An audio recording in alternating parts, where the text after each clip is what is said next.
Gary, how much can you use Tuesday as something to build on going forwards? Well, you've got to use as many positives as that are there at the moment. I thought defensively the boys worked very hard.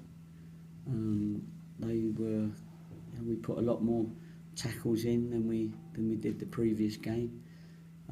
So there was a bit to build on, if you like. But the game's about two things. It's about what you do out of possession, and it's what you do in possession. And really, it was that we in possession that we was poor on the day, and yet the lads haven't quite found their individual games as far as being in possession is concerned. So we sort one bit out, and then the other bit's a bit weak, and then we sort that out, and the other bit's a bit weak. So now we've got to try and bring it all together so that when we do win the ball back through our good defending, then we've got to keep it for longer and make sure there's an end product. There wasn't an end product against Stevenage. I've got Luton in the end. There wasn't an end product against Stevenage, and I suppose you could say they didn't really have one either. They had one or two sort of half chances, and we had one or two half chances, but certainly not enough. And I like to have more exciting games than normally than we saw on Saturday and Tuesday.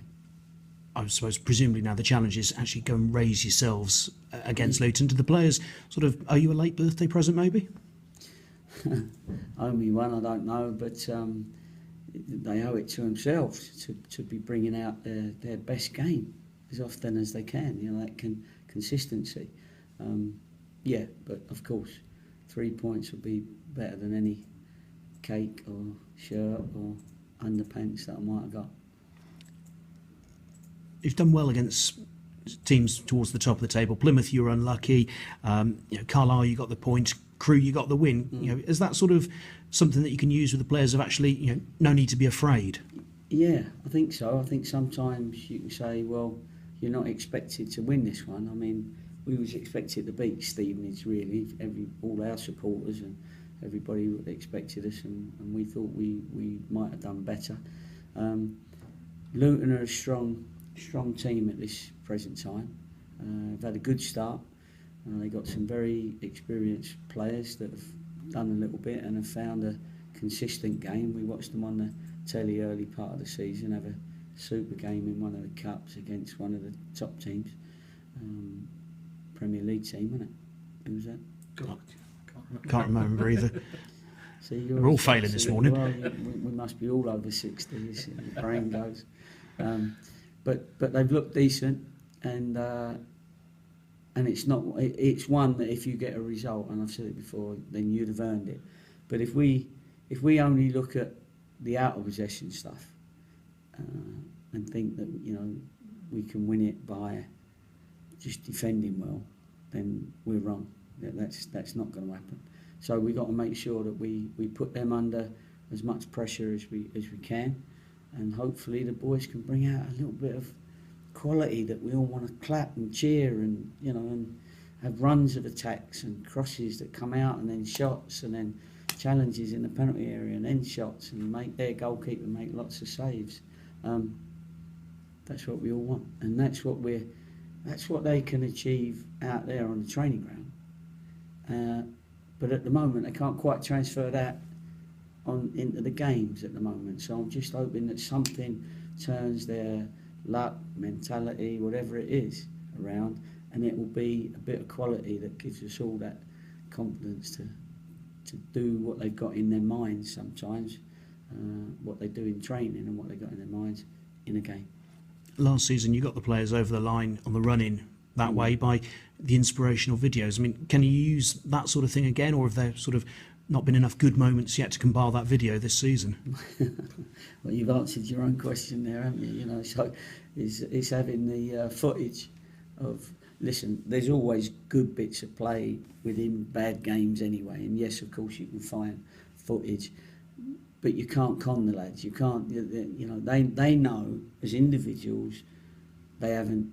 Most of them, not all of them, most of them, haven't quite turned up yet. They've not produced their best game.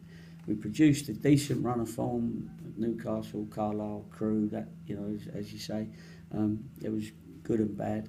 But at the moment, it's about them. At the minute, you know, we got a spirit. There's not any problems here or anything. You know, there's nobody disliking anybody. Or what we've just got to get is just their own individual confidence, and that comes from within themselves. Maybe they should be watching videos of themselves playing well. Maybe that's a point in case. But there's a team there, and when it comes out, sooner it comes out, the better, of course.